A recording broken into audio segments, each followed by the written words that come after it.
Selamat sore Bapak, kembali lagi bersama saya Yusuf Agnes Nana, NIM 18030301117. Saya mahasiswa Sosiologi kelas C semester 6. Ini tugas pertama saya, mata kuliah Pendidikan Anti Korupsi.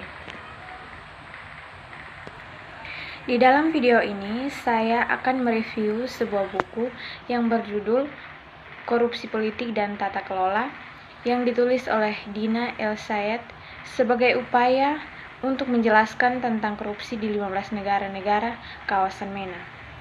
Di dalam buku ini menjelaskan tentang sebuah penelitian yang dilakukan sejak tahun 1999 sampai 2010 di wilayah MENA dengan fokus pada korupsi. Berikut ini penjelasannya. Korupsi Politik dan Tata Kelola oleh nama Yosefa Agnes Nana, NIM 18030301117. Kelas Sosiologi C, semester 6. Tugas pertama mata kuliah Pendidikan Anti Korupsi. Bab 1 dan bab 2. Secara garis besar, bab 1 dan bab 2 menjelaskan tentang definisi korupsi, menyoroti korupsi dengan berbagai klasifikasi dan jenis, dan diakhiri dengan definisi kerja korupsi. Pada bagian pengantar buku ini menjelaskan tentang konsep umum yang ada dalam buku ini, di mana penulis buku ini menggambarkan sebuah kondisi umum tentang situasi politik di negara-negara kawasan MENA yang kemudian menjelaskan tujuan penyusunan buku ini dikembangkan, yaitu untuk menjawab beberapa pertanyaan yang menggunakan studi kasus, metode penelitian, dan mengikuti perbandingan terstruktur dan terfokus.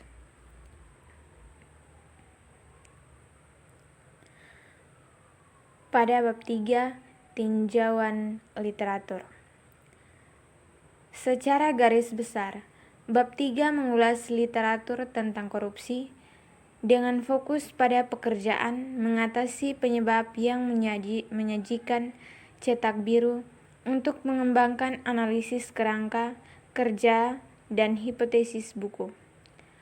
Pada bagian awal dijelaskan bahwa korupsi menghalangi pembangunan dan melemahkan birokrasi, di mana hal ini berdasarkan pada berbagai penelitian yang dilakukan para ahli, salah satunya adalah Jeff tahun 1964.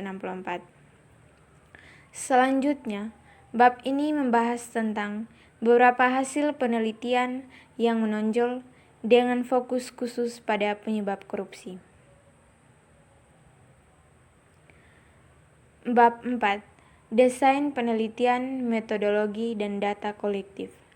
Pada bab ini, diterangkan bahwa desain penelitian yang digunakan adalah desain analisis komparatif, di mana analisis ini mampu melakukan perbandingan lintas sistem politik untuk memahami temuan setiap negara.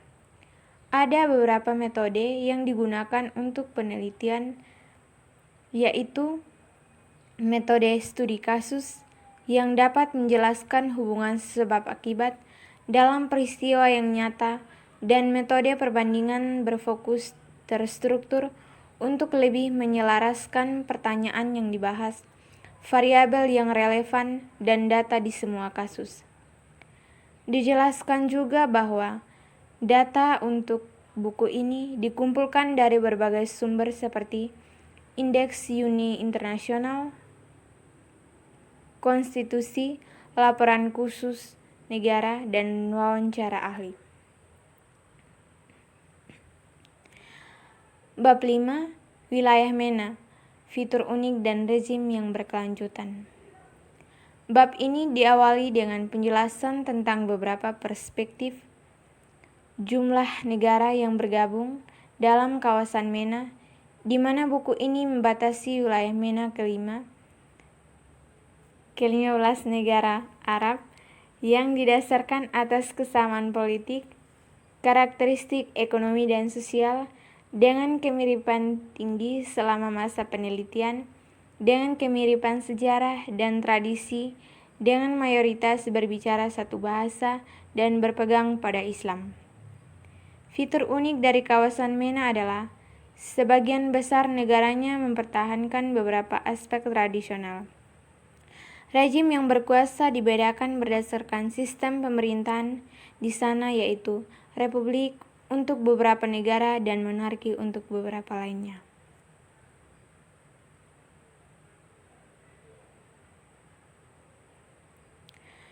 Bab 6. Korupsi wilayah Teluk Kota Hitam.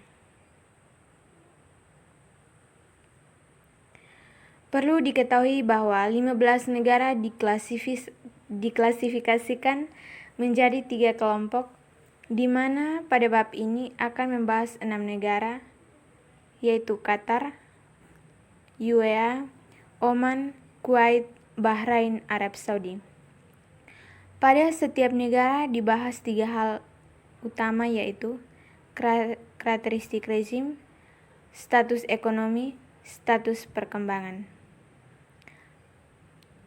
Pada bagian akhir dijelaskan tentang penyebab korupsi di kawasan Teluk dengan menggunakan analisis perbandingan lintas nasional, di mana untuk mengatasi 10 hipotesis penelitian dan untuk menyajikan pandangan yang lebih luas tentang penyebab korupsi di wilayah ini. Bab 7. Korupsi di Afrika Utara. Monopoli kekuasaan dan ketidaktahuan yang luas. Pada bab ini dibahas 5 negara Afrika, yaitu Aljazair, Mesir, Libya, Maroko, dan Tunisia. Secara umum, diketahui bahwa sistem politik di keempat negara adalah presidensial, sementara Maroko adalah monarki.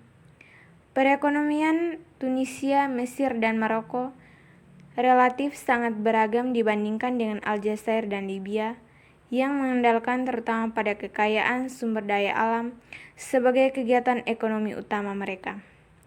Pada dimensi kemasyarakatan di wilayah ini, pelayanan publik sangat lemah, kualitas pendidikan yang lemah dibandingkan negara-negara Teluk, tingkat kemiskinan yang rendah karena ketimpangan pendapatan secara terus-menerus. Pada bagian akhir dijelaskan 10 hipotesis penelitian untuk menjelaskan penyebab korupsi di Afrika Utara.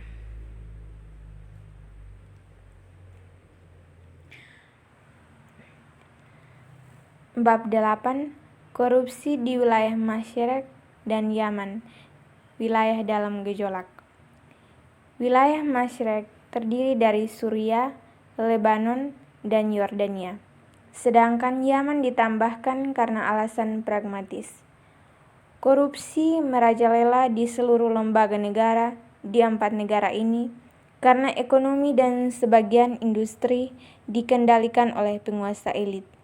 Imbasnya adalah distribusi sumber daya yang tidak adil, ketidaksetaraan pendapatan antara kaum elit dan kaum bawah.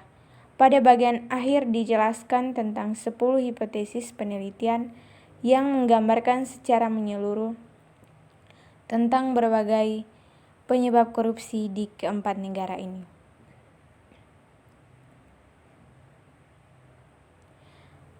Bab 9. Korupsi di wilayah MENA, apa akarnya?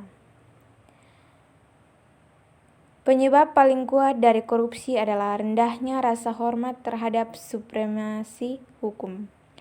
Rejim Sunni minoritas di Bahrain dan rejim Syiah di Suriah adalah penyebab utama korupsi, di mana yang mayoritas mendapat perlakuan istimewa. Di Yordania, Arab Saudi, dan Maroko, raja-raja yang berkuasa menganggap bahwa legitimasi berasal dari ilahi, sehingga supremasi hukum sangatlah lemah. Di Mesir, Aljazair, dan Suriah, darurat militer menyebabkan adanya ruang untuk mengabaikan supremasi hukum dan membatasi kebebasan politik dan sipil. Di Tunisia, kurangnya kebebasan pers adalah penyebab utama korupsi. Demokrasi disia-siakan di Lebanon, dan korupsi mengakar yang disertai dengan perang saudara yang berkepanjangan antara para pemimpin milisi. Di Libya, Gaddafi memungkinkan presiden bertindak tanpa bersikap akuntabel. Di Yaman, kemiskinan ekstrim di antara penduduk adalah penyebab korupsi yang paling kuat. Kesimpulannya, penegak hukum, kualitas regulasi, dan keterbukaan perdagangan adalah variabel utama yang menonjol sebagai penyebab korupsi. Bab 10. Kesimpulan. Apakah ada jalan keluar? Sejauh ini, generalisasi dan pendekatan satu ukuran untuk semua telah gagal menangani fenomena di wilayah MENA. Sebagai sebuah upaya yang baru adalah diperlukan lebih banyak penelitian, studi kasus yang akan membantu memberikan pemahaman yang lebih baik dari akar penyebab korupsi dan hubungannya dengan yang berbeda dari setiap masyarakat.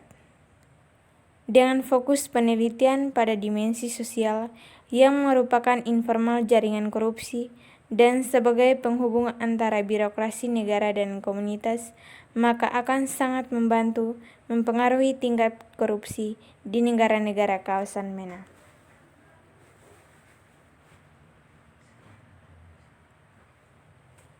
Sekian dan terima kasih.